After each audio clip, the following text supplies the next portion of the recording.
5. O Concílio do Vaticano. Porque haverá então grande aflição qual nunca houve desde o princípio do mundo até agora. Enquanto se discutia em Paris, assembleias idênticas se haviam congregado em Londres, Chicago, Petersburgo, Yokohama, Melbourne, New York e cidades outras importantes, esforçando-se, cada qual com suas luzes, por solucionar o magno problema que empolgava a humanidade inteira.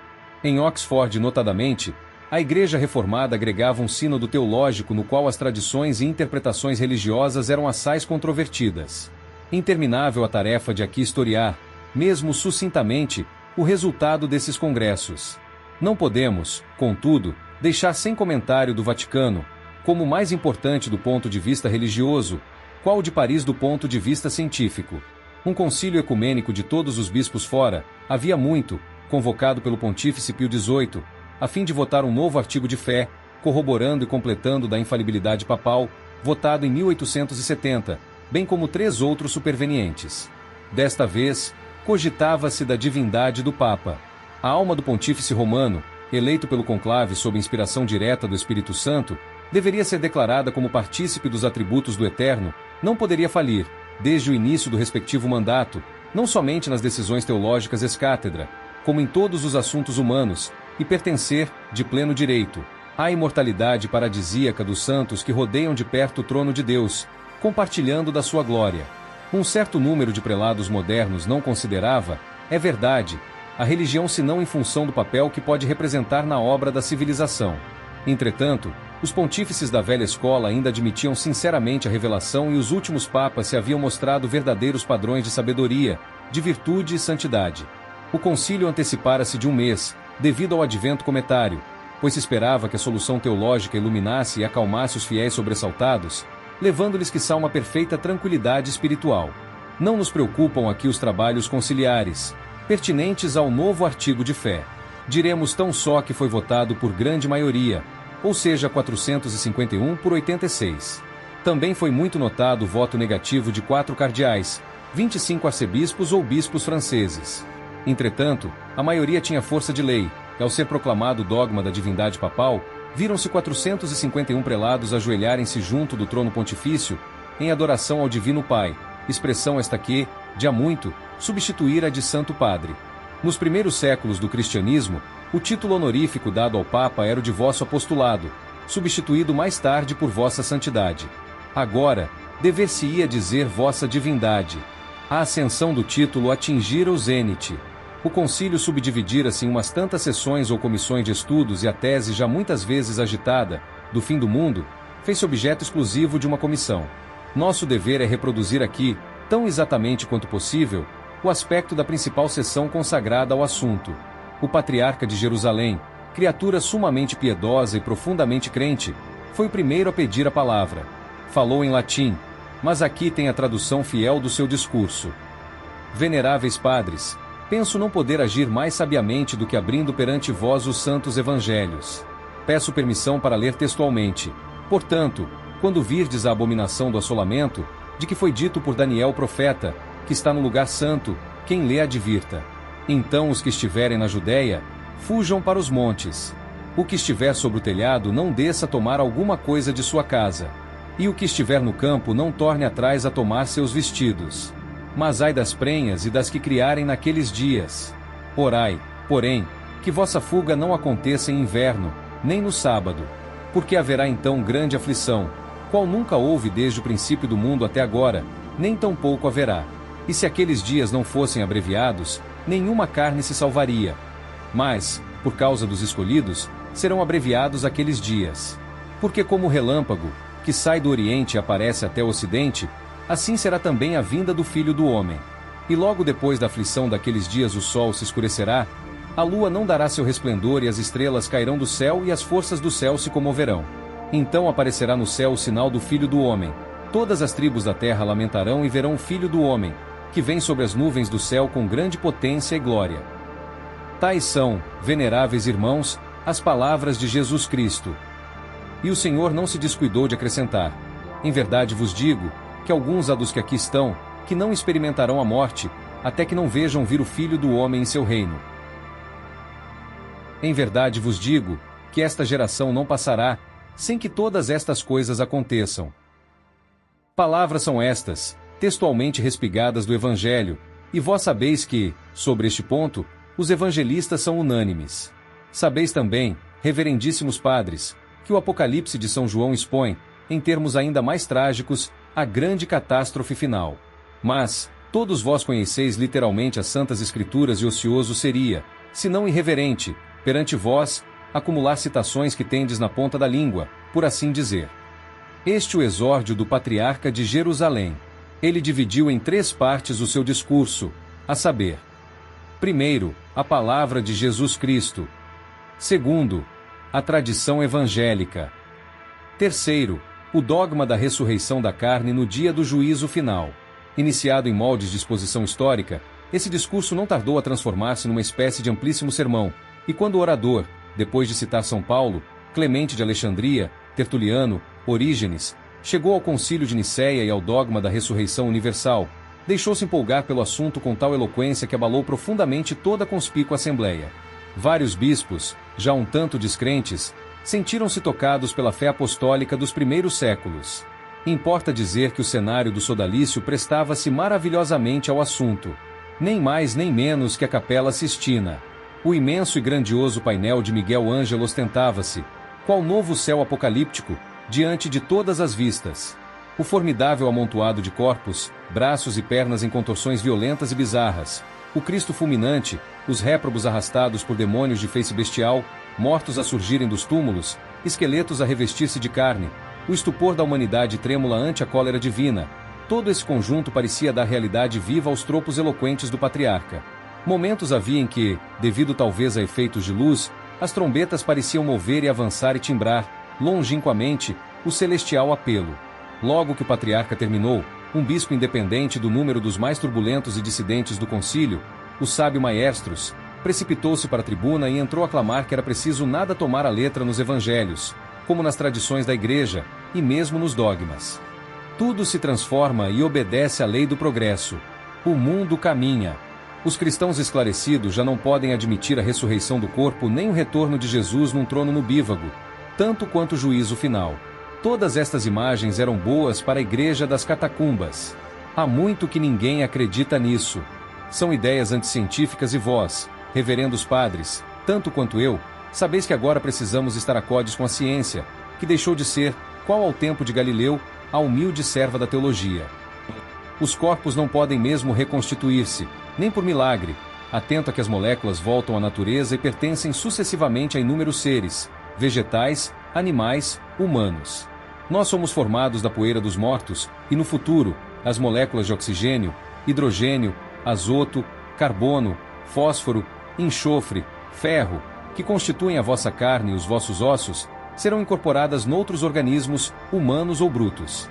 Mesmo em vida, há uma permuta perpétua. Morre uma criatura humana por segundo, ou seja, mais de 86 mil por dia, mais de 30 milhões por ano, mais de 3 bilhões por século. 100 séculos apenas, pois isso não é muito para a história de um planeta, dariam 300 bilhões de ressuscitados. Ora, a humanidade terrena não tem vivido menos de 100 mil anos, e ninguém aqui ignora que os períodos geológicos e astronômicos se aferem por milhões de anos. Pelo que, deveria ela, a Terra, fornecer ao juízo final, tanto como a bagatela de muitos bilhões de homens, mulheres e crianças ressuscitados. Minha avaliação é pouco menos que modesta, pois não abrange o acréscimo secular da população terrestre. Vós podereis objetar-me que só os cristãos ressuscitarão. Mas, que será feito dos outros? 2 pesos e 2 medidas. A morte e a vida. A noite e o dia. O preto e o branco. A injustiça divina e a bem-aventurança reinando na criação. Mas, não aceitais esta solução. A lei eterna é a mesma para todos. Pois bem, esses milhares de milhões de ressuscitados onde os enfurnareis? Mostrai-me um vale de Josafá capaz de conter todos. Sereis capazes de os acomodar a todos nesta nossa bola? Envolvereis a terra em floresta de corpos humanos? Mas, como hão de ver os antípodas a chegada do homem-deus? Será que ele vai contornar o mundo? Quero crer que sim. Mas, depois? Que vai ser de toda a imensa população? Eleitos para o céu, danados para o inferno. Muito bem, mas Onde o céu? Onde o inferno? Dificuldades sobre dificuldades, absurdos por absurdos. Não, veneráveis colegas, nossas crenças não podem mais ser tomadas à letra. Quisera eu que aqui não houvesse mais teólogos de olhar desdenhoso, ensimesmados, mas astrônomos de olhos abertos para fora e para longe. Essas palavras foram proferidas no meio de indescritível tumulto. Tentaram, mais de uma vez, sustar o discurso do bispo croata, ameaçando de punhos fechados e apodando de cismático. Contudo, o regulamento conciliar assegurava-lhe liberdade de consciência e a discussão foi mantida até ao fim. Um cardeal irlandês surgiu a invocar para o dissidente a condenação da Igreja, a falar de excomunhão e anátema.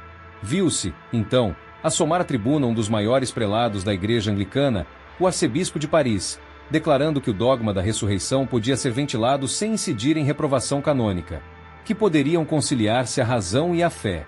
Ao seu ver, poder-se-ia admitir o dogma, embora reconhecendo racionalmente impossível a ressurreição do corpo. O doutor Angélico, disse referindo-se a São Tomás, assegurava que a completa dissolução de todos os corpos humanos se daria pelo fogo, antes da ressurreição. Aditarei de bom grado, com Dom Calme, dissertação sobre a ressurreição dos mortos, que, para a onipotência divina, não será impossível reunir as moléculas dispersas, de forma que, no corpo ressuscitado, não falte uma só das que lhe hajam pertencido na vida perecível. Entretanto, não se faz preciso semelhante milagre. O próprio São Tomás mostrou que esta identidade completa da matéria não se torna, em qualquer maneira, indispensável para estabelecer a perfeita identidade do corpo ressuscitado com o corpo destruído pela morte. Certo, não expôs as ideias, um tanto subversivas, do nosso honorável colega, mas penso com ele que o espírito deve sobrepor-se à letra. Qual o princípio da identidade dos corpos vivos? Seguramente, não consiste na identidade completa e persistente da matéria corporal.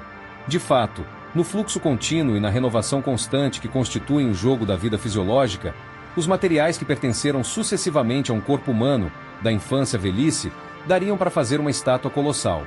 Nessa torrente vital, os materiais passam e mudam constantemente. O organismo, porém, é sempre o mesmo, apesar das modificações de volume, forma e constituição íntima. O broto flébio do carvalho, oculto entre duas cotiledonias, teria deixado de ser o mesmo vegetal quando culmina em fronde majestosa?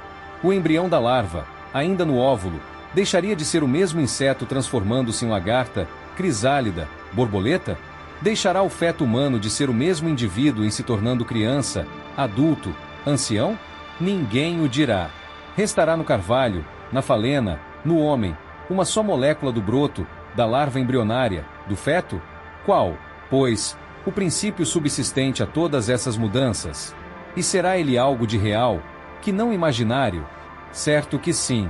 Não será a alma, porque as plantas vivem e não têm alma, no sentido que incumbe dar a palavra. Mas é, todavia, um agente imponderável. Sobrevivente ao corpo?